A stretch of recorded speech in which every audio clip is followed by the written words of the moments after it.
Bagaimana hukumnya ketika kita bertemu orang yang bermaksiat, tapi kita tidak berani menegurnya karena takut dipukul atau dibunuh?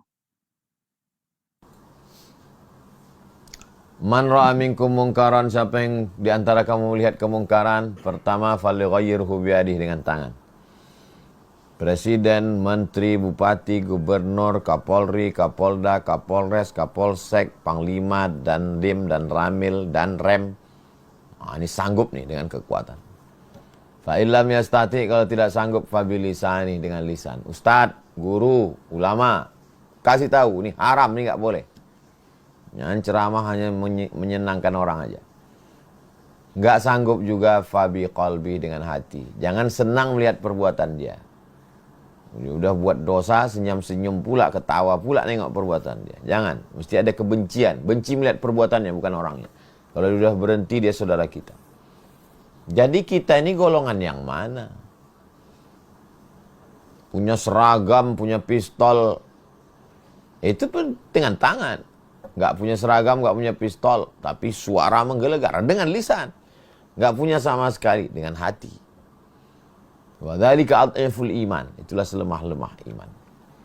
Nah, jadi coba renung sejenak, saya ini VVIP, VIP atau ekonomi.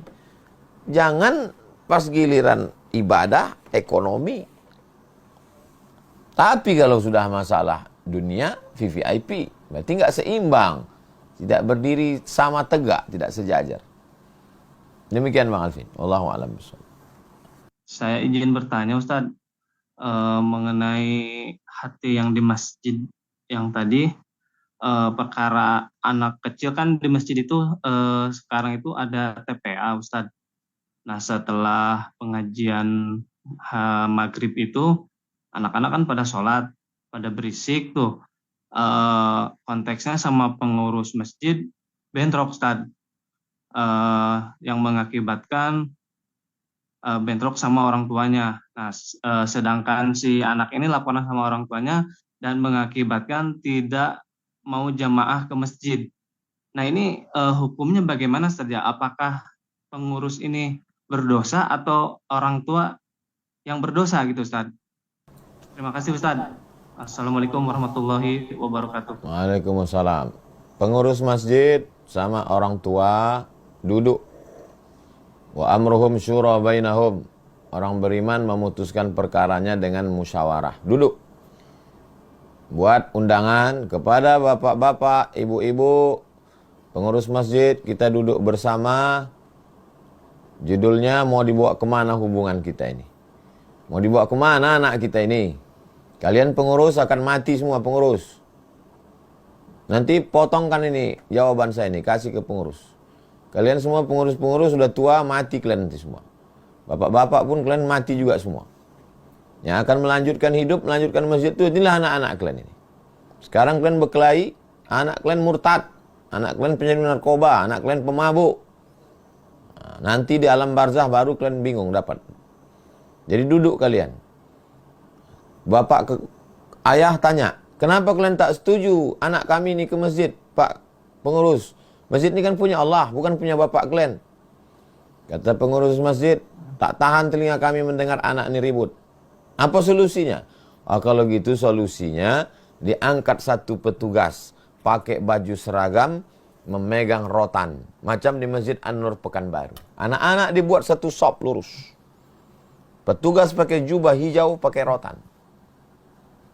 Saya dengan biji mata kepala saya sendiri menengok. Saya tanya petugas tuh, mau kau pukul anak-anak nih? Enggak Ustaz, nakut-nakuti orang ini aja. Pasang CCTV di masjid. Rekam. Nanti kalau ada yang kena hukum SP1, SP2, ini anak kau ini memang macam setan anak kau. Mungkin kau kasih makan korupsi ini. Mungkin emaknya kuntilanak ini, bapaknya genderuwo. Adapun melarang, saya pun kalau anak-anak ini menjerit-jerit, jingkrak-jingkrak, mengamuk juga saya. Bawa bapak kau kemari. Bawa ayah kau ke sini.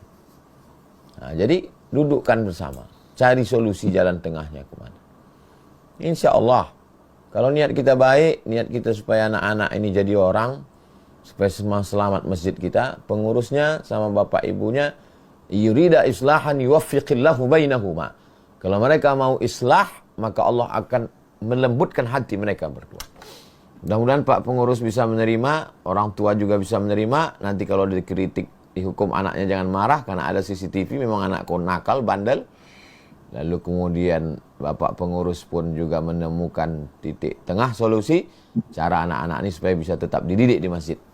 Demikian Bang Alvin, wallahu a'lam bishawab.